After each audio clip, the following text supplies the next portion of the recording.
Johnny master శిష్యురాలు Johnny master కి సంబంధించిన assistant choreographer మరి నిజంగానే తన మీద లైంగిక దాడికి మాస్టర్ పాల్పడ్డారని ఎన్నో సంవత్సరాలుగా అయితే భరిస్తున్నానని ఇక మీదట భరించలేను అంటూ ఇప్పుడు తన మీద కేసు పెట్టింది. అంటే ఇప్పుడు మాత్రం కేసు పెట్టడానికి కారణం ఏంటి? తను ఒకవేళ ఎంకరేజ్ చేస్తేనే ఇంత దూరం వెళ్తుంది కదా అంటూ మరికొంతమంది అయితే అంటున్నారు. నిజమేనా? మరి ఇప్పుడున్న పరిస్థితులను చూస్తున్నట్టయితే ఏది ఏమైనా జానీ మాస్టర్ బయటికి రావడం కొంచెం కష్టం అనిపిస్తోంది. ఎందుకంటే ఆ అమ్మాయి ఎలాగైతే కేసు పెట్టిందో ఆ సమయంలో తను మైనర్ అని, కాబట్టి అప్పటి నుంచే తనని ఇలా వేధించారంటూ కేసు పెట్టింది. దీంతో ఎటువంటి పరిస్థితుల్లోనూ తనని బయటకు తీసుకురాలన్నటువంటి ఒక సిచ్యువేషన్ లో ఇప్పుడు ఆయన ఉన్నారు. ఫుల్ గా ఆధారాలతో సహా బయటికి రావాలని అయితే చూస్తున్నారు.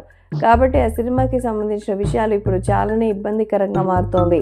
అంతేకాకుండా రాబోయే రోజుల్లో వాళ్ళందరికీ ఒక మంచి పేరున్నటువంటి విషయం తెలిసిందే. కాబట్టి సోషల్ మీడియాలో సైతం ఈ విషయం సెన్సేషనల్ గా మారుతోంది. మ్యాటర్ ఏంటంటే ఇప్పుడు జానీ మాస్టర్ కి సంబంధించి ఆ అమ్మాయి ఎంతో పద్ధతి కలది అంటూ చాలా మంది చెప్తుంటే మరికొంతమంది నెగిటివ్ గా అయితే చెప్తున్నారు. ఆ అమ్మాయి హుక్కా తాగుతూ మరి చేతిలో ఒక వైన్ గ్లాస్ తో డాన్స్ చేసిన వీడియో చూసి అందరూ ఇలాంటిదా సృష్టి వర్మ అంటూ చెప్తున్నారు. నిజంగానే ఆ అమ్మాయి అసిస్టెంట్ కొరియోగ్రాఫర్, మంచి డాన్సరే, అందులో డౌటే లేదు. కాబట్టే జానీ మాస్టర్ పిలిచి మరి అవకాశం ఇచ్చారు. కానీ ఇది దేనిని కార్నర్గా చేసుకుని మరి పలుమార్లు అడ్డు చెప్పడం వల్ల కూడా కరెక్ట్ కాదు కదా అంటూ చెప్తున్నారు. కాబట్టి సోషల్ మీడియా సైతం ఎంతో లీగల్గా వరి అవుతున్నట్టుగా కూడా తెలుస్తోంది. అందుకే ఇప్పుడు ఈ విషయంపై మరి అభిమానులు సైతం కేసు వాపస్ తీసుకోవాలని ఆమెను కోరుతున్నారు జానీ మాస్టర్కి సంబంధించినటువంటి వ్యక్తులు.